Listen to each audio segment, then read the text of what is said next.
It's mania melodrama as Carmelo Hayes loses his United States Championship just 2 weeks before WrestleMania. We're going to talk about that. And of course, a lot more. This is WrstlXtra.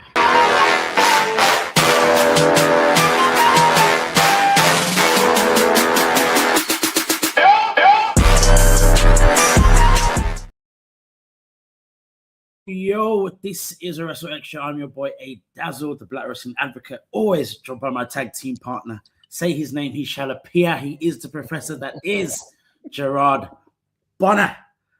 Gerard, let's just get straight into this. It's go. Something we talked about with the Mandem yesterday on the Wrestling's Monday Night Live show. We were invited as guests, and of course, with us as guests. What else are we going to talk about? But our boys in the wrestling space, and the biggest news, I guess, coming from the weekend before we got to last night. We'll talk about last night as well. But before we got to last night, was of course Carmelo Hayes losing his United States Championship to Sami Zayn just a few weeks before WrestleMania. We were on this show just last week talking about, the way that Carmelo has, put himself out there, having match after match, great match, defending his United States Championship, that alone being enough to warrant him a space at WrestleMania, to warrant him as, someone that didn't need a story necessarily. But 7 days later, we are where we are. Melodrama is an understatement.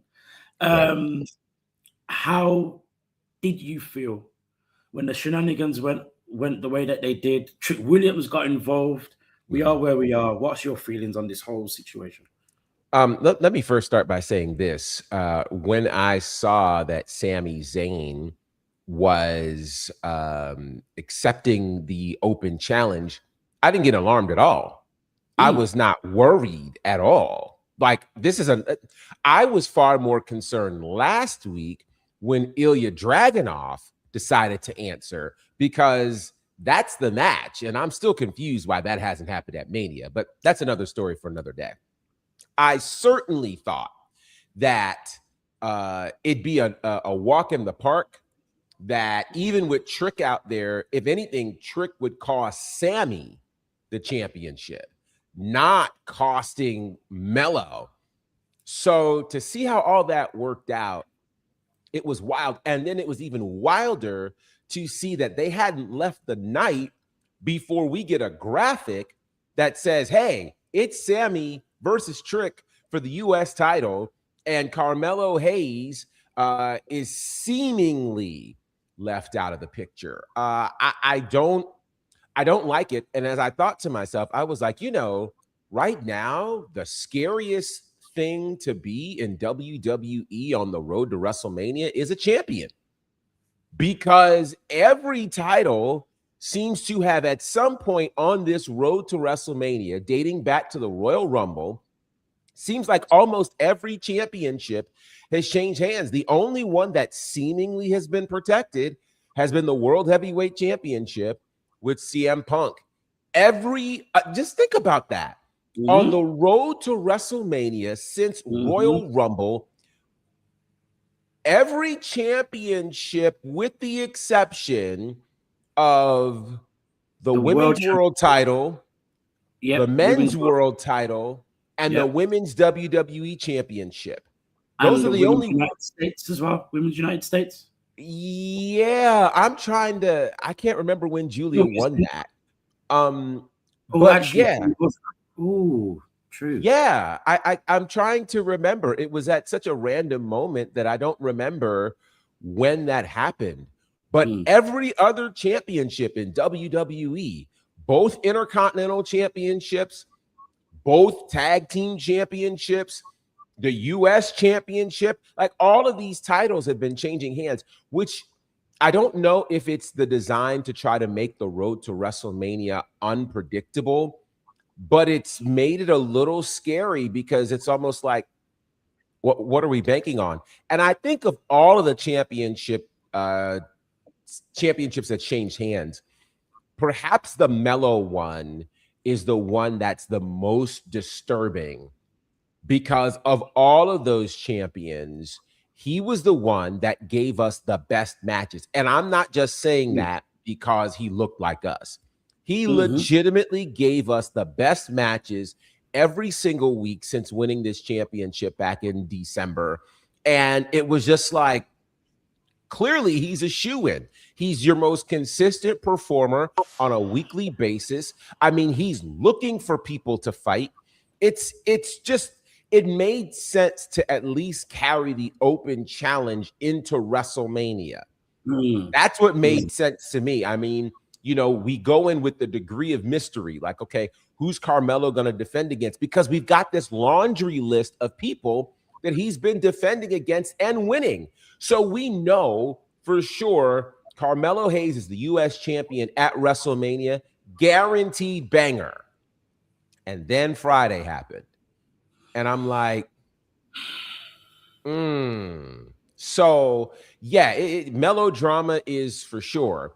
Now, we'll probably get into my thoughts in terms of how Melo makes out in all of this, but I just don't think it was a necessary move to move the needle for WrestleMania. And again, this was another question I asked you last week about this whole thing of titles changing so close to Mania. You know, we kind of made sense of most of them. And as you said, for me, this one is the most disturbing. There are still a few of them that don't completely make sense, but it's not like the biggest problem in the world. I say that about R-Truth and Damian Priest. I don't think that was needed. Maybe that moment should have been saved for Mania. It would have made a little bit more sense. You know, we made sense of Rhea Ripley losing, Rhea and Io Sky losing the women's tag team championships in order to free up Ripley for Jade, because we knew, or we know that Bianca Belair probably wouldn't have been, you know, available in time to have the match that we probably thought was going to happen at Mania with Jade and Bianca. This one is a struggle. And it's not just because of Carmelo's run. That's the biggest part of it. But it's also this whole thing of Sami versus Trick. We kind of had a feeling that we were going to get that at WrestleMania. And the question is, did that match need higher stakes? So here's the competing thing. I don't think that match needed higher stakes. I think Sami versus Trick already was telling a story. It's the veteran who is having a rough time right now versus the relative newcomer who is seemingly arrogant. He's confident, but he's been backing it up. You know, this guy who comes onto the main roster and is immediately shot into the main event picture. I mean, think about this. He ended up in a fatal four-way for the #1 contendership to the WWE Championship within like 3 weeks of him being on the main roster. It was quick. It was fast. Ironically, Sami was in that match, and Sami won that match. So, I mean, there's so much story that's already here that it doesn't need a title. Now, here's the conflicting moment. The conflicting moment is Trick Williams not walking out of WrestleMania with somebody's championship is an injustice. Considering how hot he is right now, WWE is trying to strike while the iron's hot. And that makes sense. It just didn't have to happen with Sami versus Trick. And here's the thing for me when I look back, you know, and from what you just said as well about, you know, Trick being as hot as he is and all the rest of it, I think it just didn't need to be a thing where I don't think Trick needs to walk out of Mania as a champion, but now he does. Whereas before it didn't need to happen. It wasn't, if it was just Sami versus Trick, no championship involved, you know, we get a Trick win that just elevates him as it needs to, and we're good to go. No one's thinking, oh, you know, 3 months ago when Trick became hot and everyone's talking about him, oh, he needs to go to Mania to you know, compete for a belt. Some people may have said, okay, Well, we want to see Trick versus Melo. That was a thing. So that would have been a way for him to walk out as a champion. But now it has to happen. But the problem now is that Sami's going to hold it for 2 weeks. If Trick doesn't leave Mania as a champion, what then? Like, is there a world where Trick doesn't leave Mania as a champion? What does that look like? It looks like if that happens, WWE would miss a moment. And this is a real challenge here because this whole road to WrestleMania has been filled with moments that felt like they should happen at WrestleMania. Title changes, whether, we talked last week about Michin and B-Fab joining Jade. Like, all of these moments feel like Mania moments. So if you are giving us those Mania moments now, what are you going to give us in 2 weeks? So my concern right now is that, yes, to me, and I think this is an accurate statement, Trick right now is as hot.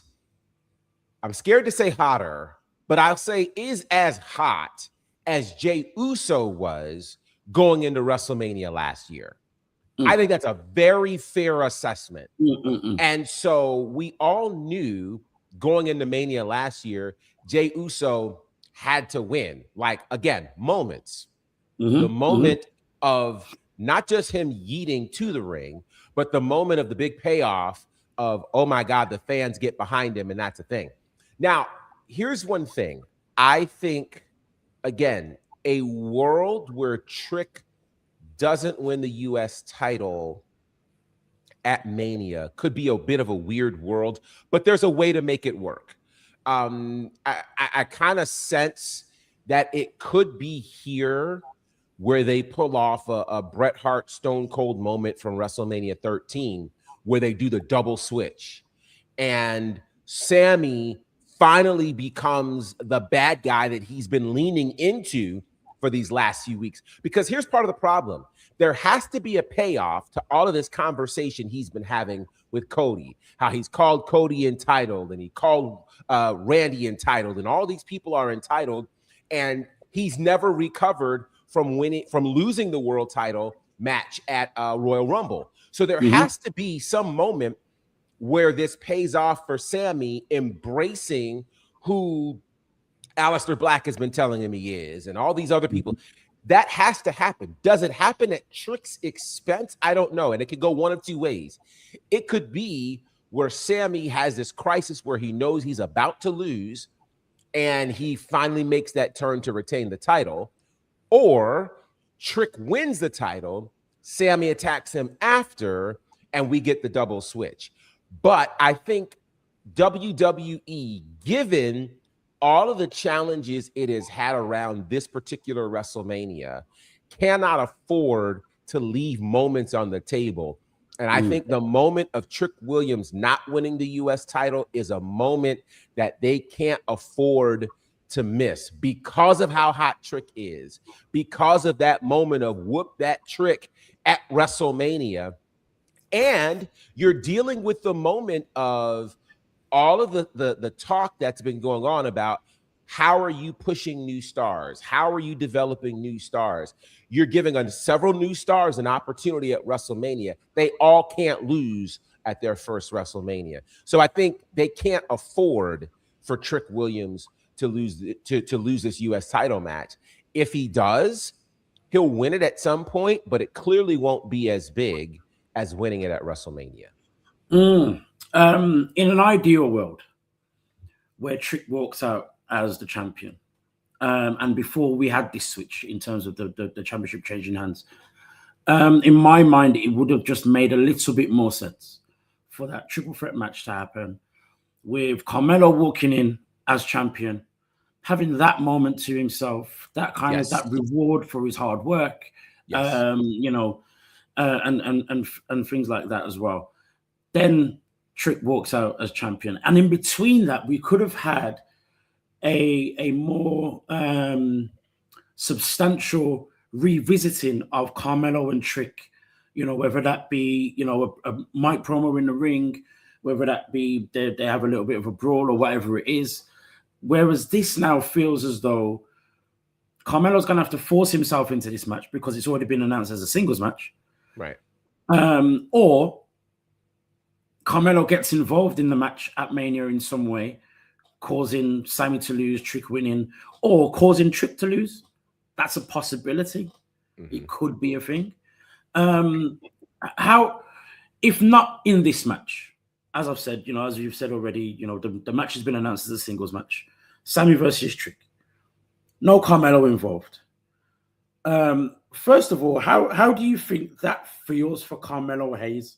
And not Carmelo Hayes the character, but Carmelo Hayes the person. And then on top of that, how do we fit Carmelo into Mania? So I think in terms of how does it feel for Carmelo the person, here's the part of it we don't quite know yet. We don't quite know what the plan is. And so I'd like to believe that there's been a plan laid out for Carmelo that he is aware of so that he doesn't fully get in his personal feelings. You know, and so with that said, I feel like how Carmelo gets in this, to me, it seems pretty simple. Like, this is where Carmelo starts to regain that edge that he used to have, where it wasn't just coming out banger after banger. Now it's him talking trash, and he has the opportunity. I mean, it's laying right in front of him to go after both Sami and Trick because he deserves his rematch because Sami won. And quite frankly, the match he just gave Sami was a rematch from when he beat Sami for the championship.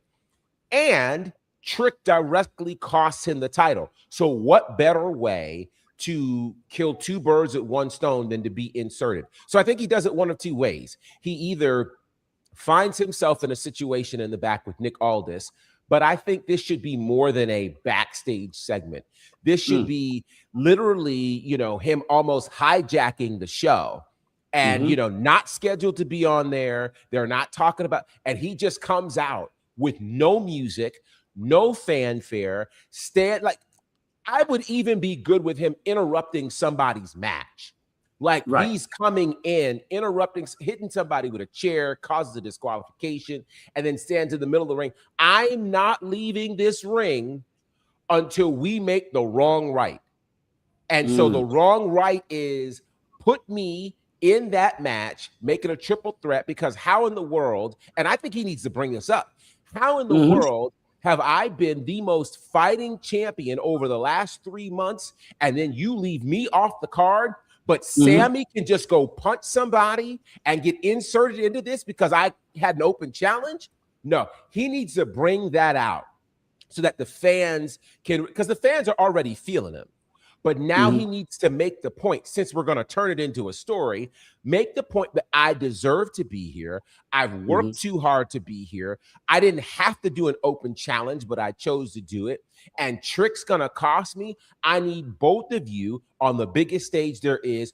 Put me in the match or the show doesn't go on. He needs to do that kind of thing and force Nick Aldis's hand.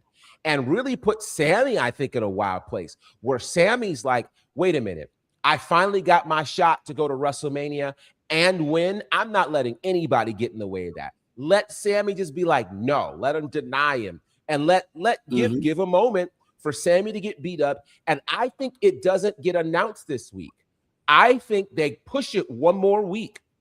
Let us get to Vegas believing that we're just going to have Sami versus Trick. And that night before, he does something and finally gets inserted in. And now we get the triple threat match that we actually want. So I think that's how he gets himself involved in this.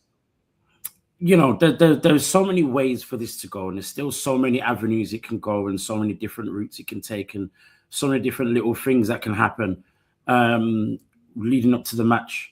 Even things coming out of it, regardless of the outcome of the match, There's so much more that can happen from it, and that's a good take from it. I still believe the title changing hands didn't need to happen. I think we still could have had a lot of all of the same things and scenarios that we're talking about, even if the title didn't change hands. So even if, you know, Trick accidentally hit Carmelo, but then Sami goes for the pin, doesn't get it, Carmelo eventually wins, we can still have this whole massive madness and still get to Mania with a triple threat match.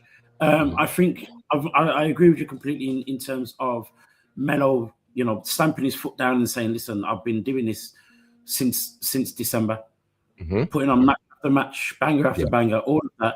And I was a shoo-in to go to Mania. There was no way you leave me off of this card. Then he can obviously talk about the fact that Trick got involved. That's another way for to insert himself in the match.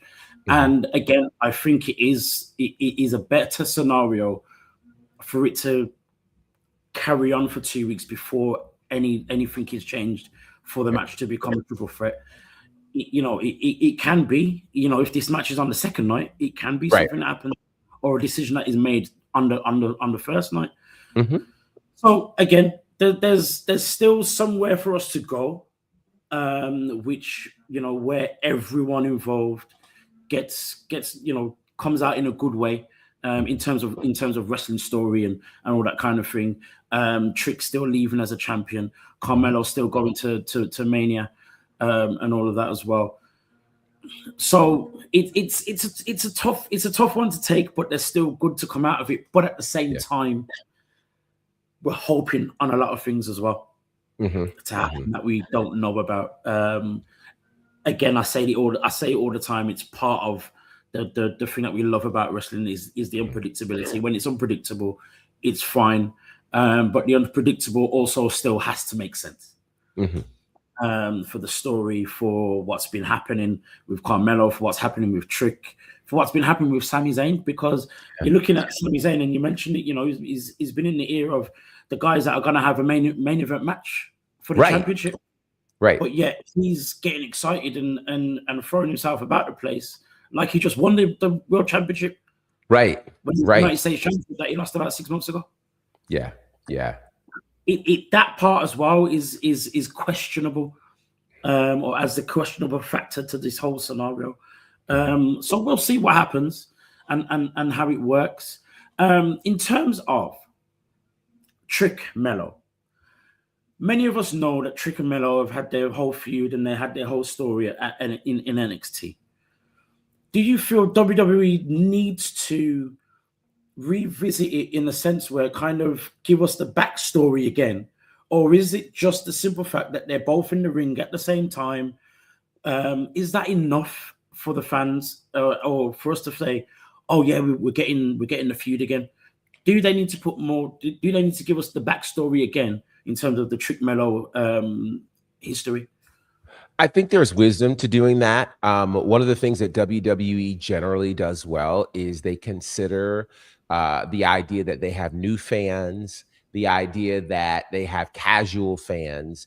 And so, you know, for the smart fans, them being in the same ring like they were a few weeks ago for that triple threat, that was enough for them. And then commentary puts over the idea that, hey, these guys have a history, et cetera, et cetera. But I do think WWE does a great job of giving backstory, and I think it's necessary. WWE does not want to make the assumption that, hey, our fans watch every bit of our wrestling product. They prove that every week. I mean, think about the recaps they give on Raw and SmackDown about something that happened on the other show, because they're not assuming that. And it's funny because I saw some of the comments from our Leo Rush conversation last week, where people were in the comments and they were just like, well, he's been doing this on the indies and he did it in Japan. And how don't you know this? This is the difference between an AEW fan and a WWE fan, and how those companies curate those experiences. The expectation in the other company that, hey, you know, this is a little crazy. So yes, I think WWE will tell the story again, as they've told the story for several other folks who had a history in NXT or had a history in New Japan or AAA or somewhere else. They do a good job of filling in the blanks and bridging the gap so that the story makes sense. So I absolutely think they will do that, and they'll do it well. Final question. In that match itself, and when you know, Trick Williams got involved, he threw the belt inside the ring. Obviously, then I'm going to ask the question: do you think he accidentally hit Carmelo Hayes, or you know, because I'm complexed in terms of him throwing the belt in the ring. I'm guessing that was for Sami, to get Sami to, you know, hit Carmelo and probably get himself disqualified, maybe. But then he hits Carmelo. What was that? Well, it seemed like he was aiming for Sami. And when I think about what's been going on currently with those two, I think he was more interested in Sami not making it to Mania versus Sami becoming a champion. Because think about the way he gloated about that before. You know, he gloated about the fact that I'm on Mania, you're not. Once again, you can't get it done. So he wanted to ensure, I think, that Sami couldn't get it done. I think the belt being thrown in might have been, I think it probably was thrown to Carmelo to just say, hey, you know, because this was not long after Carmelo, after Sami kicked out of Carmelo's big finisher. So it's like, okay, come on, get this in. Because again, think about how Trick gets to rub it in the face of Sami to say, I'm on the WrestleMania card and you're not. Like that's I think a much bigger dig than the idea of helping Sami win the championship so he could fight for it. Because at the time, you know, it wasn't stated who he would be fighting at Mania. So there wouldn't be an idea that he'd be fighting Sami. Now, here's another interesting thought. Another interesting twist to this is there's an argument that could be made that maybe he was trying to help Sami. Because who do you have a better chance of defeating for the U.S. title? Sami or Carmelo? And this version of Carmelo is so hot that it's like, no. Yeah, I beat him at Stand and Deliver 2 years ago, but it was a street fight. Like, it was no holds barred. That's probably not what's going to happen. So would I rather Sami win because I can beat him? Sure. So that's another take that you could look at in terms of why Trick did what he did. Interesting. It's going to make for hopefully makes for an interesting exchange of words and actions between the three of them, and not just Sami and Trick. Another person who is, you know, guaranteed going to Mania, we know about this now after last night's Monday Night Raw, is Javon Evans. Penta, the current Intercontinental Champion, defended his championship and announced that there was going to be a ladder match for the championship at WrestleMania, just hours or so afterwards, probably minutes actually. The other four competitors in this 5-man ladder match were announced, Javon Evans being one of them. The other three being Dragon Lee, Rusev, and JD McDonough. First question: do you think the announcement, the way it was done, was right, or could it have been done better? I think Penta announcing that he's going to put his title on the line in a ladder match at WrestleMania was brilliant. It was brilliant. It is very much the whole fighting champion. It is very much, I'm not waiting for somebody to come to me. I'm going to call my shot and guarantee myself a match at Mania. And here's what's probably super smart about it. What's super smart is seeing all these champions who've lost their titles before WrestleMania. If you declare, hey, I'm putting my title on the line in this kind of match, they aren't putting you in a scenario to lose a championship. So I think it was brilliant in that regard. Now, I also feel like, man, should there have been some degree of qualifiers to get into this ladder match? Absolutely. Because, okay, Dragon Lee makes sense. Penta Mm-hmm. had offered him, had a great match against him a couple of weeks Yeah. ago and said, Yep. anytime you want a rematch, absolutely. Javon Evans makes sense simply from the fact he's Javon Evans. What Right. in the world is he going to do at WrestleMania in a ladder match? I think I said last week he's going to find himself in a ladder match because that's Mm-hmm. just making sense at WrestleMania. Mm-hmm. JD McDonough. There's an interesting argument that could be made for that. I think he can help make a ladder match do Of something course. good. And I Oh, think for definitely. him, it'll be nice to have him involved in something that is not directly Judgment Day. Considering that you have Dominic fighting Finn. Okay, Mm-hmm. so what is there for JD McDonough to do? Mm-hmm. So I'm not mad at that. The one thing that doesn't make sense in this whole equation is Rusev. Now, I know there will be people who will say, man, listen, we're just so glad Rusev got on the WrestleMania card. But is that a participation trophy? Like, are we handing you the opportunity to be in the ladder match just because? I mean, who is he beating? Mm-hmm. Oba wiped him out several weeks ago. Mm-hmm. We haven't seen or heard from Rusev. Of all the people on your roster right now, doggone it, you could have put LA Knight in that match. Like, there's a bunch of people you could have put in there, but Rusev? Mm.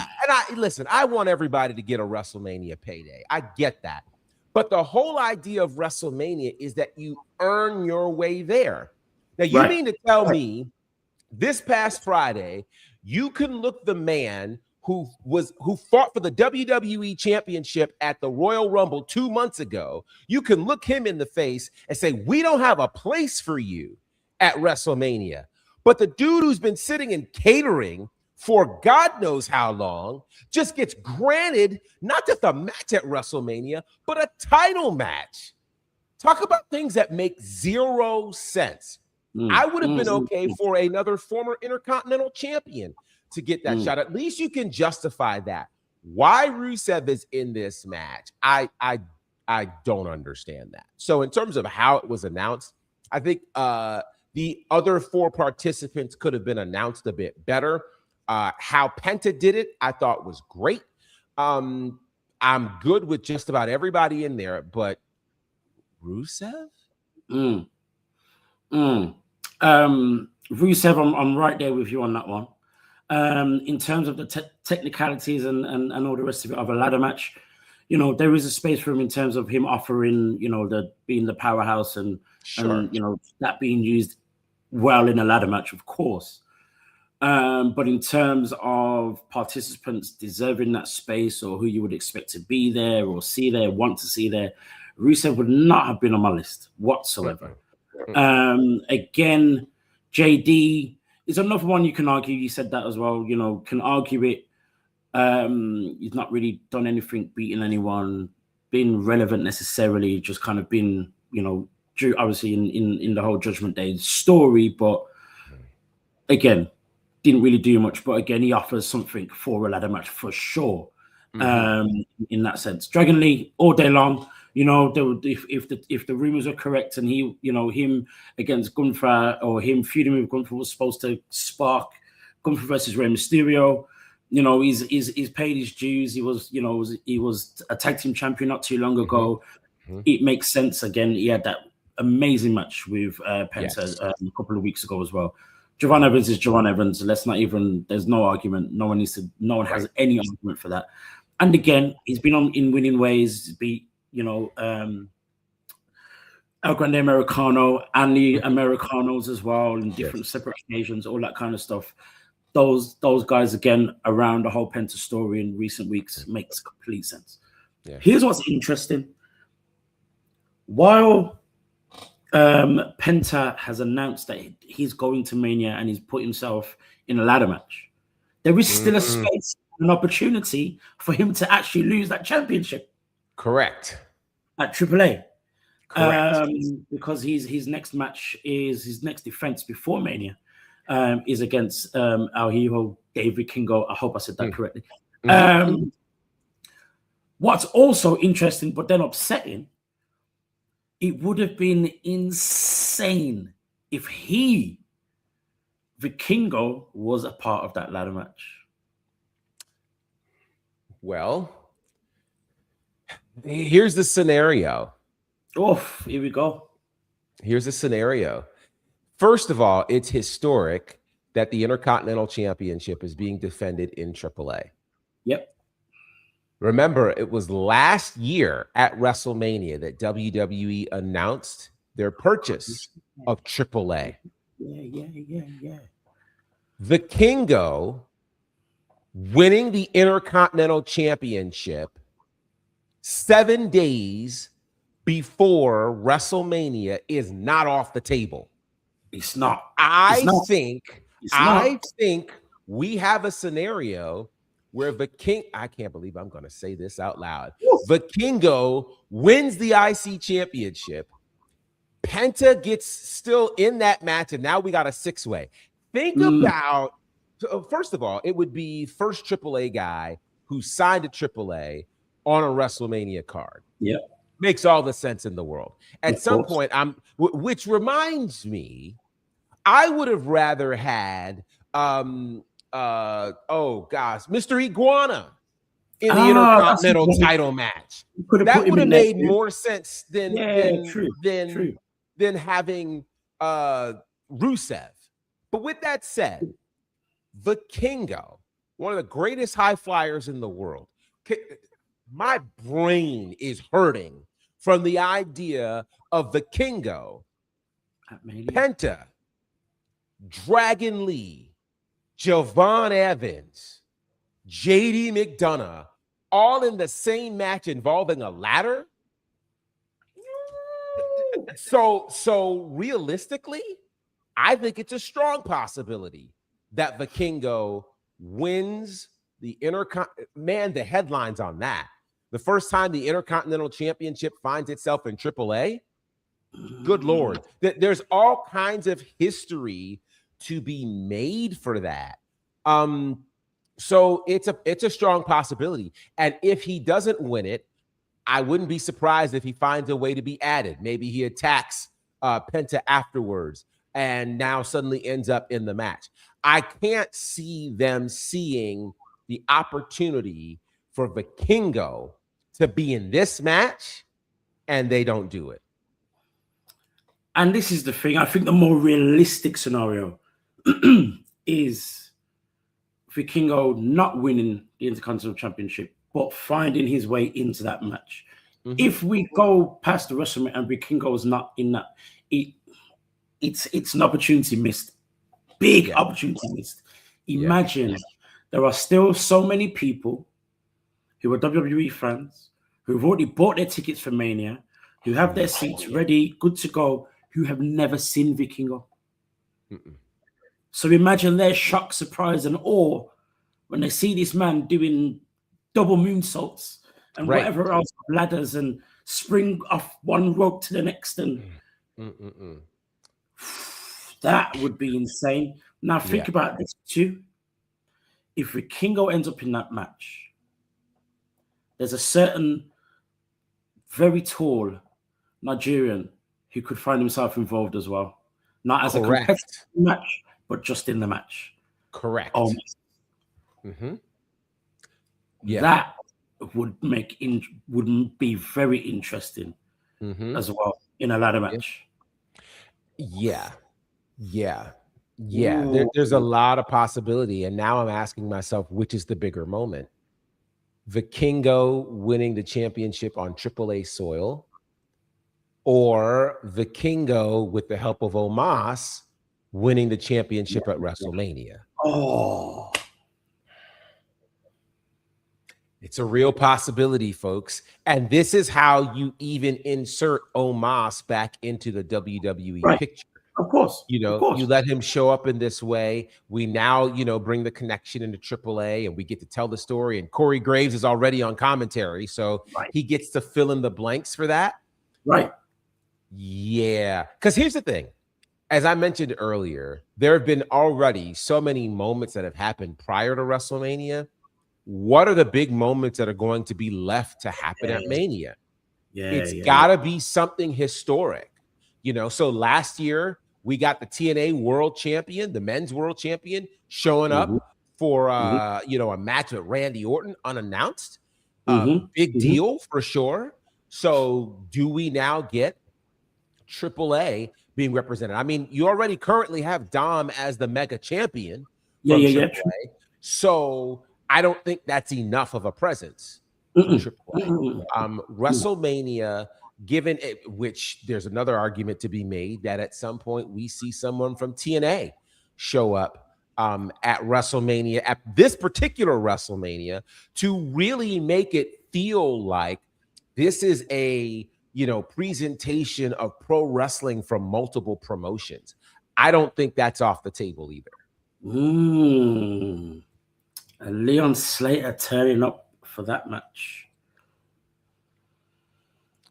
Like, I think let's just put the pedal to the metal and go all the way to the wall.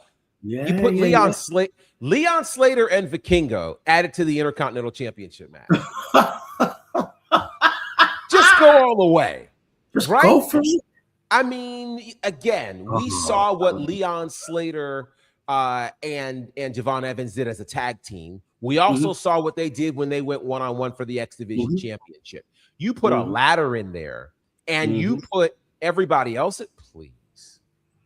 And we also saw what Leon Slater did with Carmelo Hayes. Yes. It makes sense for Leon Slater to be at WrestleMania. Yeah, that would have been, that would be amazing. Very unlikely, but it can happen. It's not impossible. I won't get my hopes up too much, because that's just too much to think about. Jeez. I mean, speaking of Leon Slater, there is a dream match that he's going to be involved in over the weekend, that same week.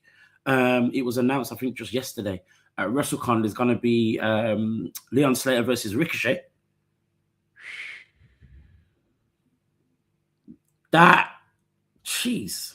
That's a dream match if ever I wanted one. That's a dream match. So that's going to be interesting as well. So he's going to be busy, but we'll see. We'll see what happens. Gosh, so many things can happen. But I do think it would be a missed opportunity for Vikingo to not be involved in this match in some way, shape, or form.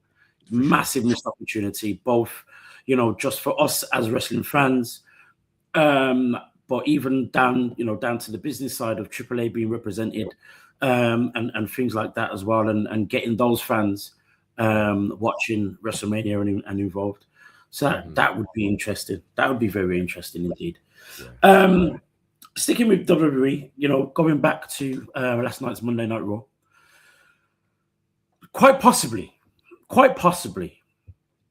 the biggest match on the card. And I'm not even talking about either of the World Championship matches. OBA FEMI versus Brock Lesnar. Everyone's talking about it week in, week out. Every encounter they have had over the last 3 weeks, the last 3 episodes, seems to be the most talked about thing every single week. And I don't think this week is going to be any different.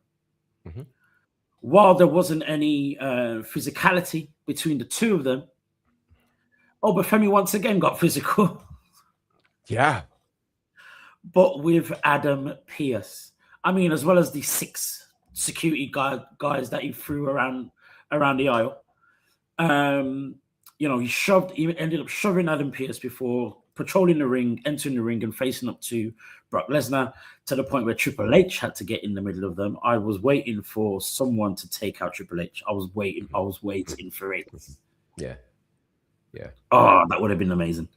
But as we know, of course, any altercation, any physical harm to any official of WWE comes with some level of consequence. What's interesting is when Adam Pearce finally got to his feet, got himself in the ring, he didn't seem to be upset in the same manner he has been when, say, a Braun Breaker, shoved him, or someone else has got in his face, or that kind of thing. But surely there is no way that OBA FEMI goes away from this without some kind of consequence? There are many ways this can happen. What do you think would be a good way to do this, especially with OBA not being the heel? You know, what's a good way for the consequences to help further the story, help further the match or the magnitude of the match? How is OBA FEMI? How are the consequences going to be dealt to OBA FEMI? I think the consequence is OBA getting suspended for a week. He gets suspended for a week. It does a couple of things because, number one, you are still, which, by the way, I think this week was the first time that we heard multiple people on camera refer to this as a main event. Yep. And so now we've got an interesting question. What really is going to be the main event of night 1 and night 2? We've been arguing that it's a championship match, but there's an argument to be made for that. Yeah, you know, and I'll come back to that point in a second. But I think what this does is you keep OBA off of TV to protect your main event, because what's happening right now, there's already been so much physicality. You want to see them go at it one more time. And these guys, you know, you kind of want to save that. You need to save that. Yes. And so the best way to save that is for him to get suspended. As a matter of fact, you make it a 1-week suspension, but I think you make it a 2-week suspension. Yeah. And then he breaks the suspension by showing up. He's not supposed to be there, but he's there. And now we've got the space where, oh my God, we're going to see that. Now, is OBA willing? Because now in this, you also mentioned if there's any physicality between you two before this match happens at Mania, the match is off. Yep. And now you get the tension of OBA coming back, you know, trying to say, I got to get my hands on him. And you get the moment, because we saw Triple H last night saying, wait till Mania, save it till Mania. You get these folks telling OBA, you got to save it. Because remember, OBA's still very young. And it's that crisis of that youthful exuberance over the wisdom that says, I'm disciplined enough to hold it until Mania. No, I want to fight right now. And you get that tension built with OBA while, and this is the wild part, while Brock is taunting him. So now here's the problem. I wish that OBA had some friends so that Brock could beat up those friends and now put some real tension there for OBA to just be like, you're not going to touch my friend. You're not going to touch my this. You're not going to touch my that. Now, I'm not one who promotes violence, but if OBA has a family member that just happens to show up and Brock gets wind of it and Brock wastes that family member, we got that kind of tension as if you needed more. We got that kind of tension that makes OBA go, do I break this suspension and risk this main event match to get my hands on you? Because you put your hands on my family and you don't do that. That's how I think this should work out. And you leave that level of tension there so that by the time we get to Mania, it's like shaking up that soda bottle with the cap on it. You can't wait. And so it's a thing. Now, the main event conversation is interesting because WWE, for the first time, is going to have in the States WrestleMania on ESPN2 and ESPN, the first hour on Saturday and Sunday, which is massive. That means people will get to watch WrestleMania the first hour for free. The question is, which match or matches ends up in those spaces that will be enticing enough to make you go, I want to go get the ESPN app. That's the challenge. And so which of the matches is it? I think that as much as we're thinking, hey, one of those WWE championship matches goes on last both nights. One of them History has told us they don't necessarily end both nights with championship matches. So we could be living in a world where one of those WrestleManias starts with Cody versus Orton. And that's the one you put first. That's what you put first, and you save Oba and listen, let me tell you what you need to do, because there's precedence for this. Last year, we ended night one of WrestleMania with the triple threat.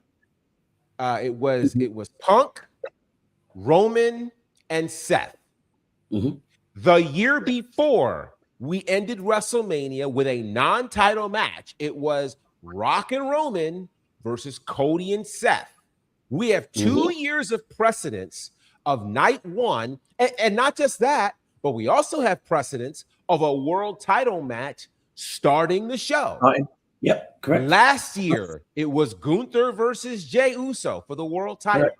The year before, it was the world title with Seth versus Drew in the cash-in.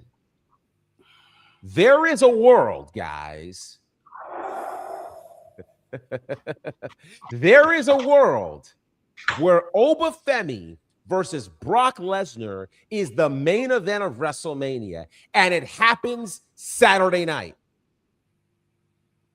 You heard it here first. It happens Saturday night.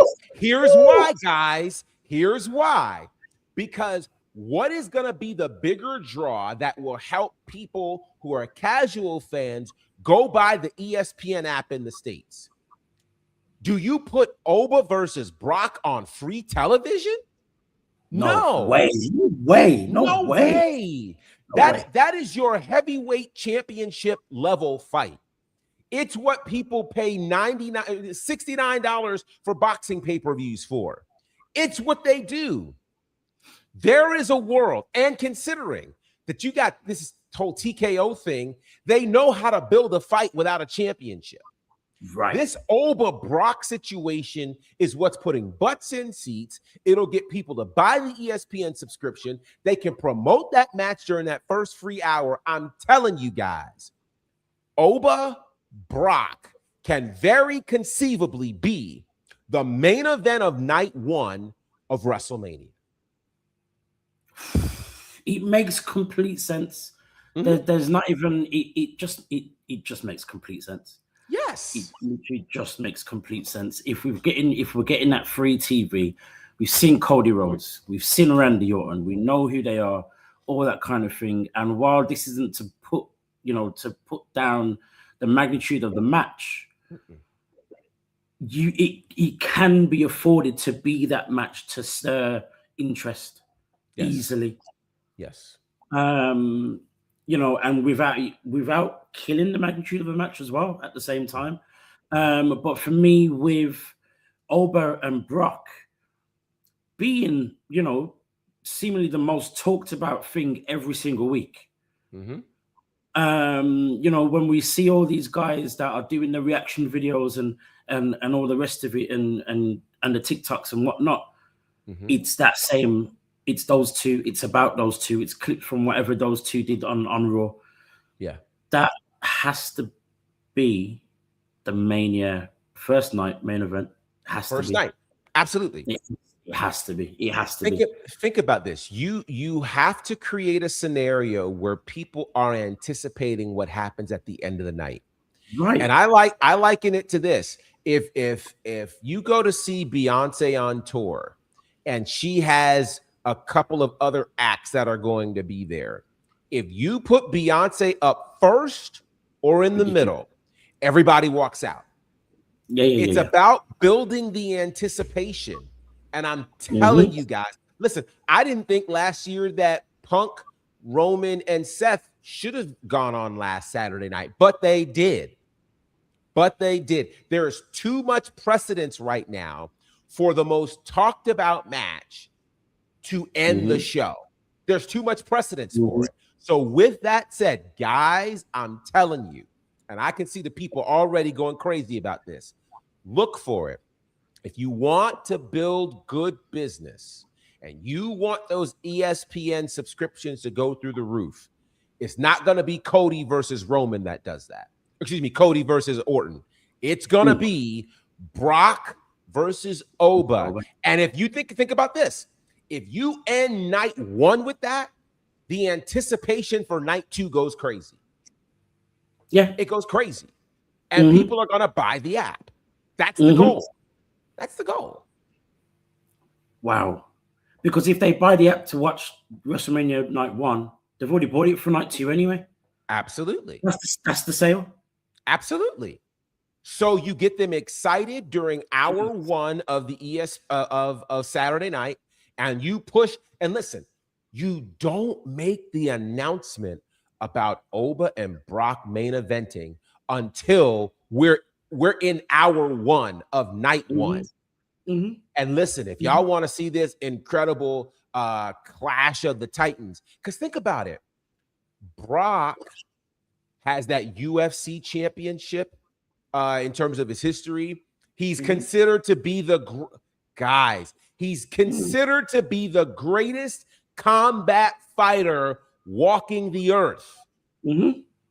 How do you not have him in the main event if you're trying to get sales from a group of people who love combat fighting? Right. That's why you have it on ESPN. So basically what you're telling me is OBA FEMI is main event in WrestleMania. That's what I'm telling you.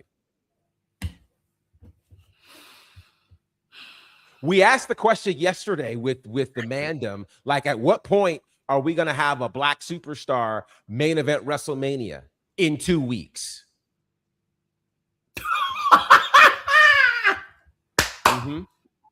Yeah. Wow. I just laid the case for, and I want somebody to attempt to refute me on this. It makes great business sense. It makes, this is how you keep your fans happy. This is how you win new fans. The subscriptions go. Listen, there are people who will watch WrestleMania solely for Oba versus Brock. No, literally. Of course there is. Of course there is. Of course there is. Of course there is. More than enough. More than enough. And as I've said already, as I've said many times, it seems to be the most talked about match every single week. Yeah. And there are going to be people who are tuning into Mania just to see the outcome of that match, because here's the other part of it as well. With the championship matches, yes, they're the big names. They're the big names. That can't be refuted. That can't be argued. They're the big names. Brock is also another big name. Oba's becoming a big name. But in a way, it's almost like we can predict those championship matches, the outcome, regardless of who wins, who loses, the outcome of it, all the rest of it. Whereas this one is a lot less predictable. Yes. Most of the fans are going to want Oba to win. But then we've heard all the ramblings and all the rest of it of Brock not wanting to lose until his retirement match and all that kind of thing as well. And that whole thing of Brock being Brock and getting his way and whatever. We've seen OBA FEMI topple him 2 weeks in a row. In WWE logic, that makes us think that Oba's going to lose at Mania. So that adds the suspense and the unpredictability and all the rest of it. And that's going to be the thing where we're like, I need to find out what's happening. I need to find out what's going to happen. I need to see what happens in the match. Not even just the outcome, but the match itself. Yes. Ooh. No. It is the most unpredictable match on this card. Yeah. It's the match where you can't, like, we sentimentally want Oba to win, but there are so many things that can happen in the course of this match. There's a level of brutality. This is a dream match. You don't waste it by putting it early on the card. You don't put Brock Lesnar versus OBA FEMI in the middle of the card. Because here's the question. What follows that? Exactly. That's the other part as well. Because I even feel bad for night 2 because it follows it. Right. And historically, night 1 seemingly has always been the banger night. Oba versus, I'm so excited. Oba versus Brock, main events, night 1. Wow. Okay. It's happening. It's happening. It's It's happening. happening. Yeah. I'm just trying to let it sink in for a little bit first. Wow. It's happening. It's happening. Yeah. Gosh. I don't know, come away from this conversation, but we've said everything needed to be said about this for now, to be honest. The only other thing I'm going to say, Go. Stephanie showed up last night to talk to Cody.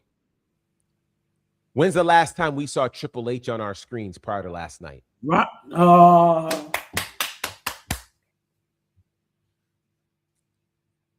If Triple H has to come out to preserve this match, that's your main event, folks. Yeah. That's done and dusted. That's set in stone, as Robert Stone would say. Right. Yeah. Speaking of Robert Stone and NXT, let's move away. Let's get into NXT. Standard Delivery is happening. It's this Saturday. This Saturday. Yeah, this Saturday. Gosh. Wow, that seems to come around quick. Don't know why. This Saturday, we know that we're gonna see Sol Ruca versus Zarya. We had a very interesting exchange of words between the two ladies in the ring on NXT last week, Tuesday. Yeah. What was even more interesting than that was not just the words, but the reaction of the fans. I guess for me, unexpectedly, maybe naively, I don't know. You can maybe help me on this, Gerard. Unexpectedly, the crowd were booing Sol Ruca. Gerard, can you shed some light, make some sense of this? I'm a little bit perplexed as to why and how. And I get that there are Zarya fans as well as there are Sol Ruca fans, but I didn't think it would be to the point where the one that has been portrayed as the villain was being cheered for what she feels is being, pushed to one side and not getting her chances and having to wait her turn. While Sol Ruca took the chances that she was given, the opportunities that were presented to her, all these things, help make sense of the reaction from the NXT faithful. Yeah, there's a couple of things. Number one, I feel like Sol Ruca had the opportunity to present a case that would cause us to feel sorry for her or to have sympathy. I don't like to say feel sorry, have sympathy for her. Here's the challenge, though. The average everyday person does not feel like Sol Ruca. They don't feel like, hey, I've been gifted all these opportunities and you were just jealous of me. No, they very much feel like opportunities were taken from me. They were passed over because you were the golden child. I had to scratch. I hear the color purple. All my life I had to fight, right? Like that's where people are. That's where they are. So they relate to, think about this. Zarya, she was, when we think about the 3 international stars that came to NXT right around the same time, it was Julia, Stephanie Vacour, and Zarya. And of the 3 of them, Zarya has had to be on the lowest part of the totem pole. Zarya has never won a championship in WWE. She came from Australia, highly touted, more highly touted than when Rhea Ripley got here. Yeah.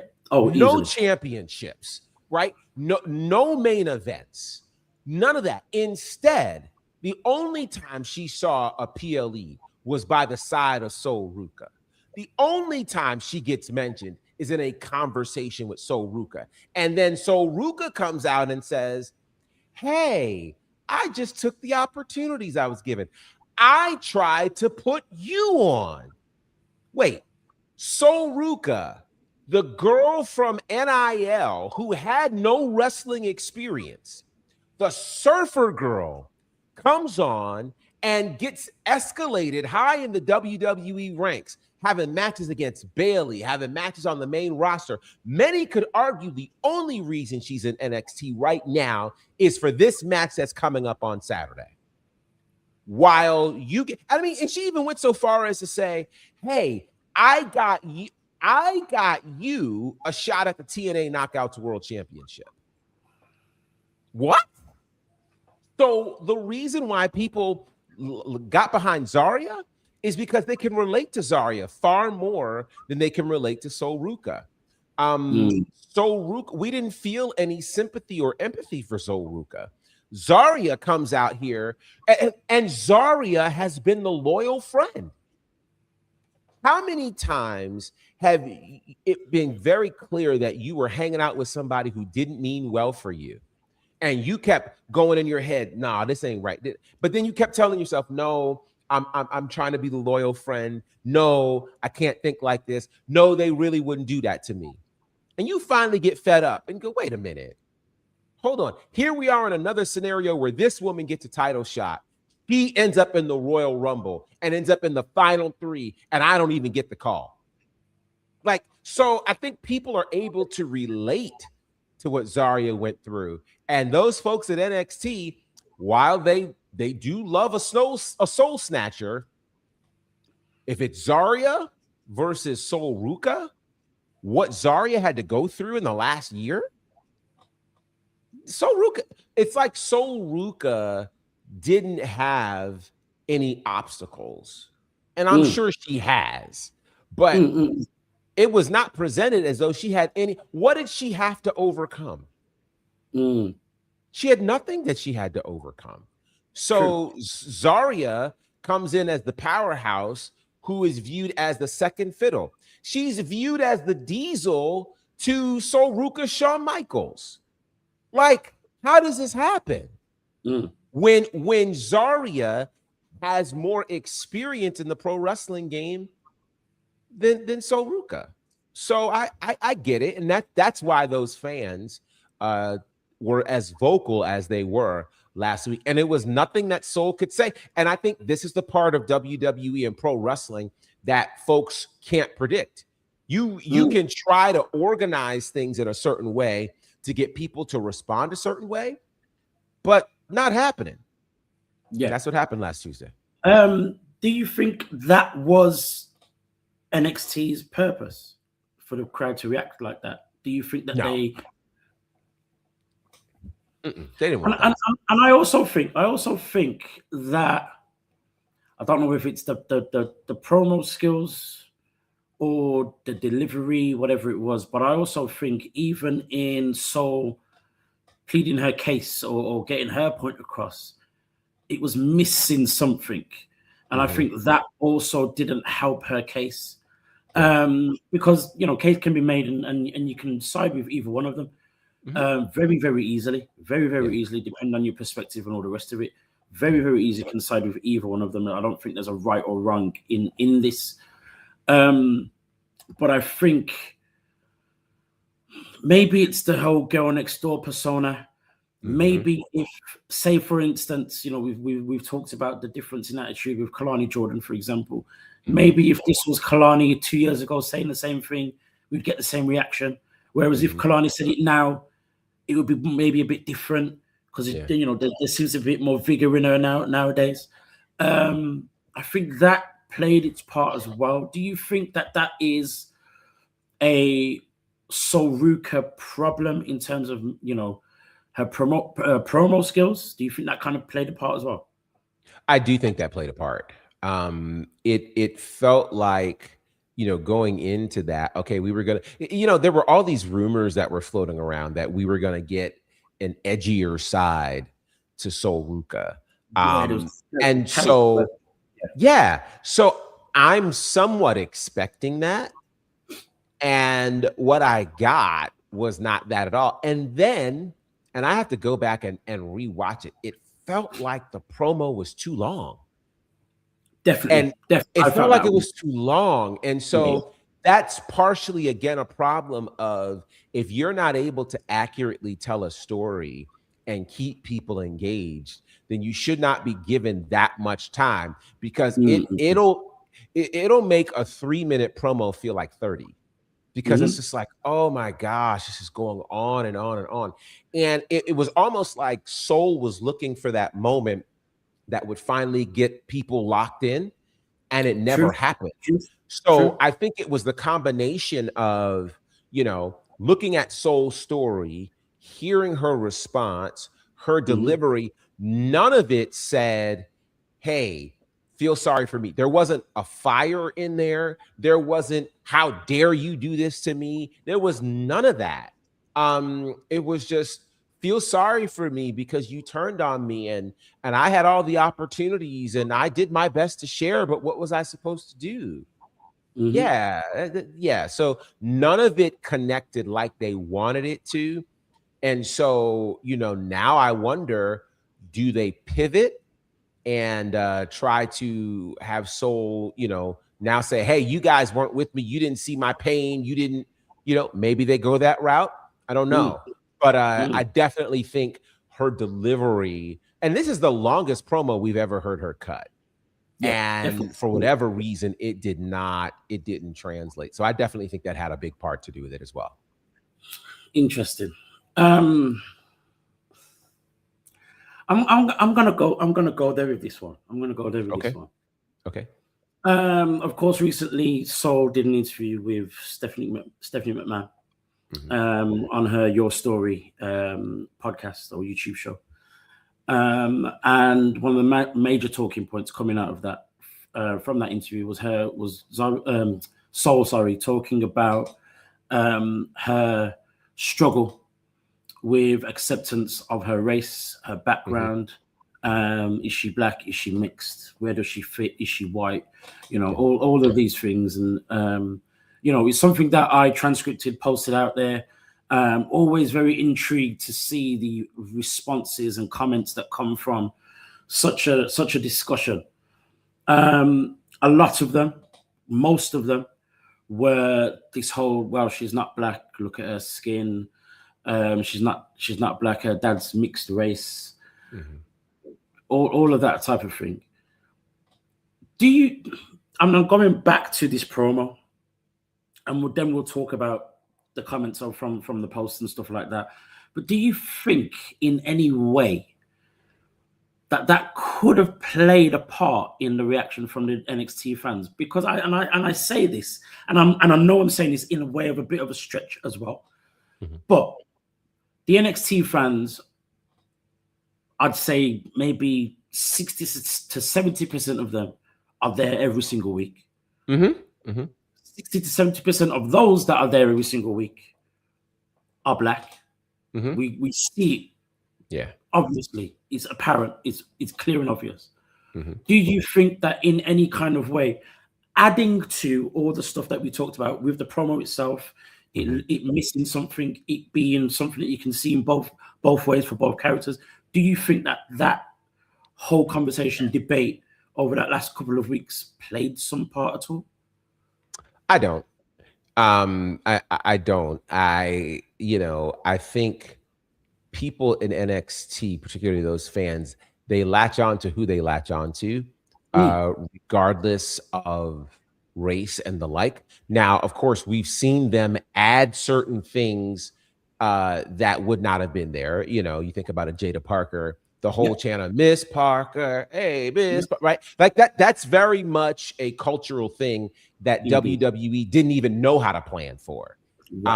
You look at how Trick has been treated, the whole whoop that Trick chant, that came from NXT and those fans, and they would only know that from the whoop that Trick, situation that happened out of Memphis. So there's definitely the adding of culture that fans do when they feel like it's warranted. I don't think, and I think, quite frankly, the fans had been behind Sol Ruca.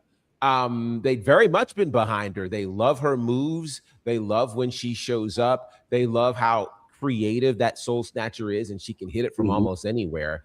So they were fans. I think this promo and this story didn't deliver, and that was all that was necessary. I don't think anything else came into play in that. Yeah, it didn't. They wouldn't have done that. As I said, I mean, I did say that in a way of a stretch, but I guess Sure. there are certain ways, and I guess in terms of the timing as well, it could possibly be an argument or discussion piece at least. Going back to the comments and going back to the reactions and all the rest of it, you know, I've seen this so many times on just on my platform alone. You know, I see almost every time The Rock is I post anything about The Rock. I used to see all the time with when I, you know, when there wasn't many people that knew who Ricky Saints was, back to Ricky Starks. Yeah. A Ricochet when he gets posted, a Sasha Banks, Mercedes Moné, same thing. These wrestlers of who are mixed race or dual heritage, it's always questioned as to how black they are, or are they allowed to be called black? Are they allowed to be celebrated as black people? And all these things. And some of the comments, some of the responses was so, gosh, I was going to say this, and I didn't mean this as a pun, but I'll say it anyway. So soul destroyed that what transpired a day ago, and I only found out this morning. Very interesting. I posted this thing about 2 weeks ago, and some of the comments were, "Oh, well, her dad's mixed race, so she's not black." Blah blah blah blah. There's this discrepancy about who her dad is and how black he is, and blah blah blah. Even that's ridiculous. But what happened yesterday, and I found out this morning, is that Sol Ruca's dad has found it in himself to comment on the post, and I'll read exactly what he said, word for word. Yeah. He said, "I'm her father. Both my parents were black. I grew up on the in a predominantly black neighborhood. I was referred to as yellow, laughing emojis. All the racism I've experienced in my life came from darker black people. Crazy how that works." Laughing emojis again. Yeah. It is insane to me that Sol Ruca's dad felt the need to comment on the post. I think it tells you everything you need to know about the reactions that were and the comments that were made on the post and its lack of acceptance. Yeah. I know we've kind of, you know, dealt with this type of you know, scenario before and talked about it. I remember you sharing something which is very similar to my experience, and the only way I can kind of make sense of the way that Sol and her dad maybe feeling others in their position, in the sense of not being accepted when you're a part of two different communities. Yeah. It's not the same thing, but the closest I have to that is where I grew up. I grew up in a predominantly black area. Most would say, you know, a more rough area, one of the rougher areas in the city that I live in. But I went to a very good school, more rich. I was the only black person in my class. One of only 6 in the whole year group. So I would go to school and be too black. I would go home and be too white. And that confusion of acceptance. This is how I understand this confusion of acceptance. Yeah. And I don't understand why it is so important for people, for someone who is of mixed race to choose a side. And then even to most black people, there's only one right side to choose. So with The Rock, for example, I say this all the time. The Rock is half black, half Samoan. Right. In his experience, he was grown up by his Samoan family. So when we see him express himself and express his heritage and stuff like that, for the most part, I'd say 80 to maybe 90% of the time, he's talking about his Samoan heritage. To me, that makes complete sense because of his experience. But yet, there are some people who still feel as though that's not acceptable. Again, I asked you the question. I ask you this question every single week on different subjects. Yeah. Help me make sense of this. So this becomes an issue, honestly, that's larger than pro wrestling. Of course. It very much has to do with, certainly on the state side, there's a lot to do with uh, what was done during slave times. During slavery, there was very much a mentality that was put into people of color. You know, and I won't, I'll give you a very brief history lesson for those who don't know. You know, when you think about how Europeans went over to Africa and they literally took people from their home, put them on slave ships, and then brought them to the US and then literally pitted them against each other. So Mm-hmm. you had those who worked in the house and those who worked in the field, and they were pitted against each other. Dark versus light. That colorism happened hundreds of years ago while people were enslaved. Those who were of lighter pigmentation wanted to pass as Mm-hmm. the majority race because it would make life easier for them. And so those who were darker were not just mistreated by their slave masters, but were mistreated by others who were of the same or similar hue. There was very much a significant effort that still exists to this day to pit people of color against each other. And what I'm learning is it doesn't just belong to people who identify as Black. I've been Mm-hmm. learning that this happens in the Latino community. This is happening in all of these spaces where colorism is a Yep. thing. It's Yep. amazing to me that, you know, those who are Latino will treat each other differently based on their color. There are Mm-hmm. some in the Dominican Republic and in Cuba who are darker, who look like us in terms of pigmentation, who will be treated differently than those who are of lighter skin. It's Mm-hmm. a horrible mentality that, even though some of us are in better spaces economically and we're getting better opportunities, it's a mentality that is passed on for generations. And it's something that has to be addressed, which I think is why it becomes so important that there's so much representation of who Mm-hmm. we are in the pro wrestling community so that people can see themselves.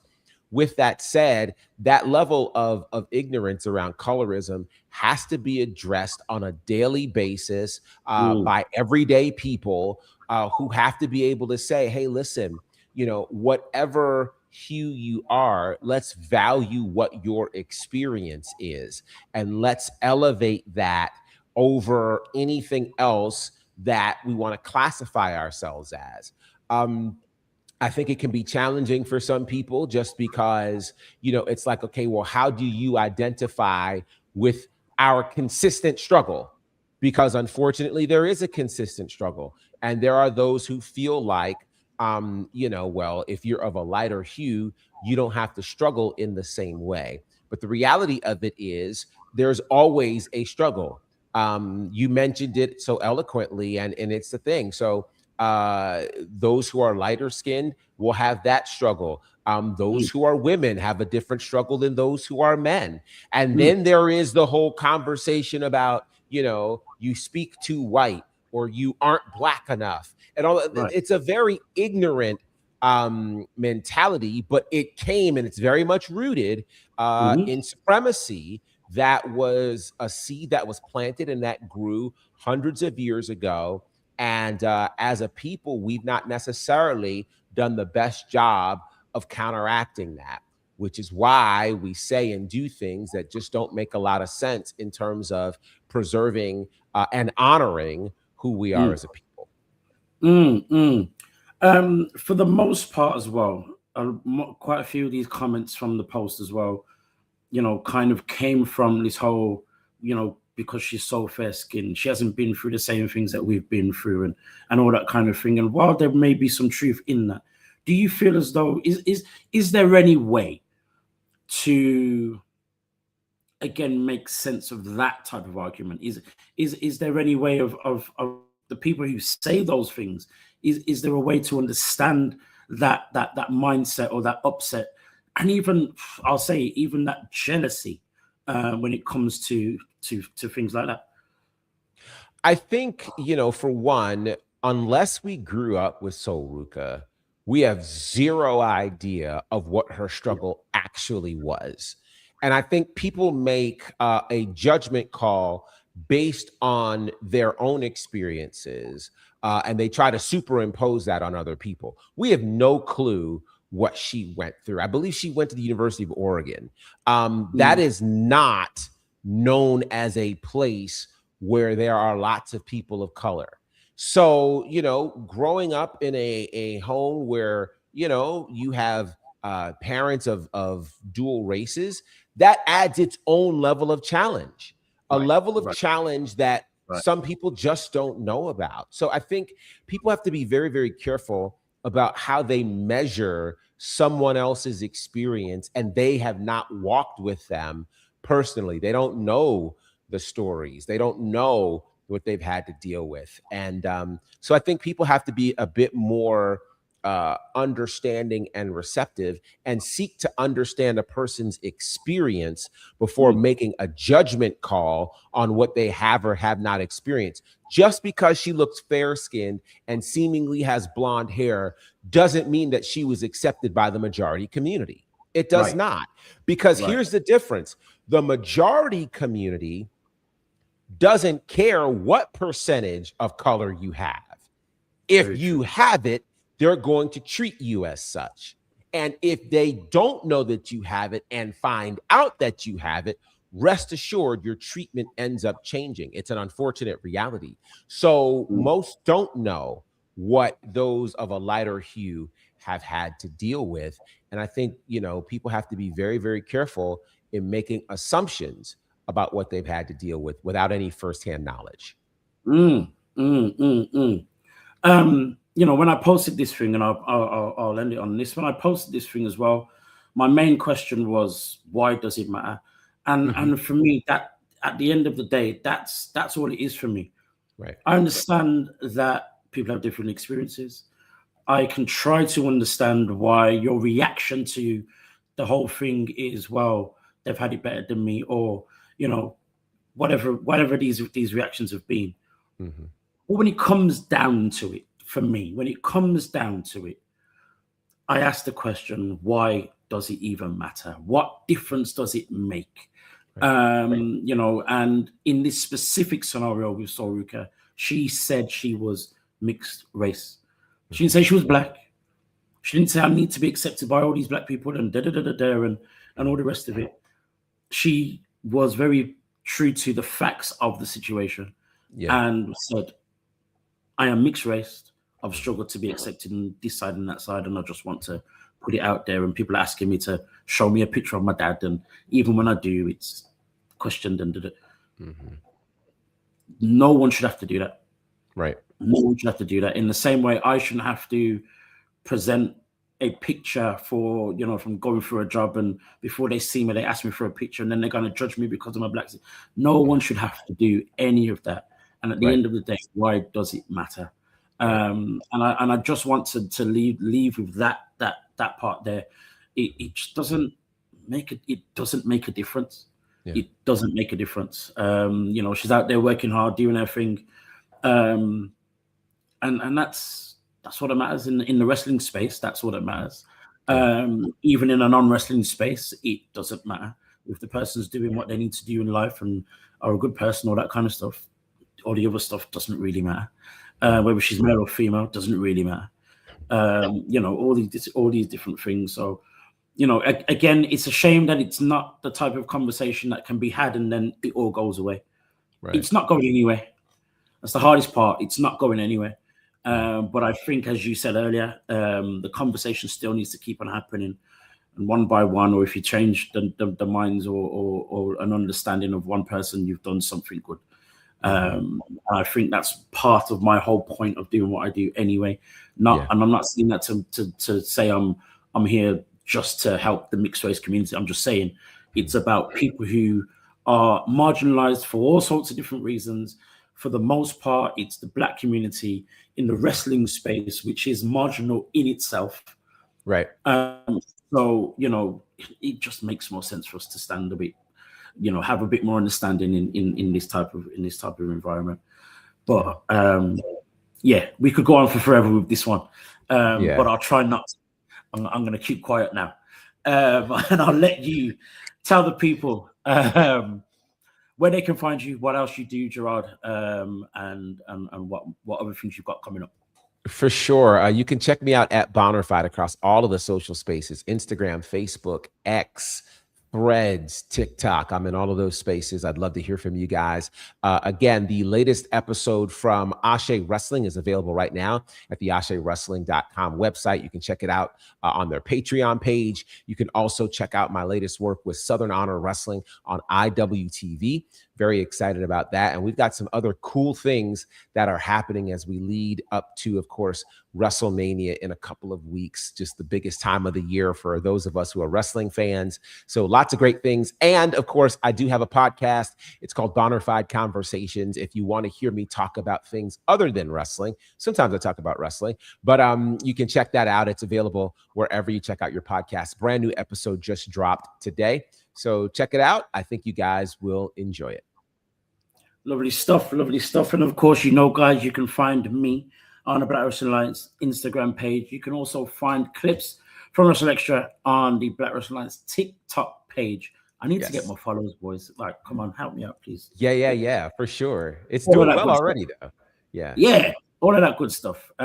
Also, we mentioned it earlier, you can find me and Gerard on the latest episode of Wrestling's Monday Night Live.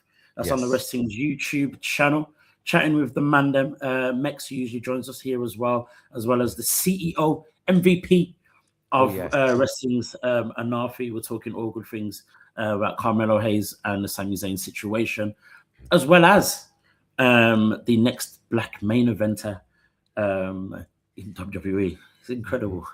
Stuff.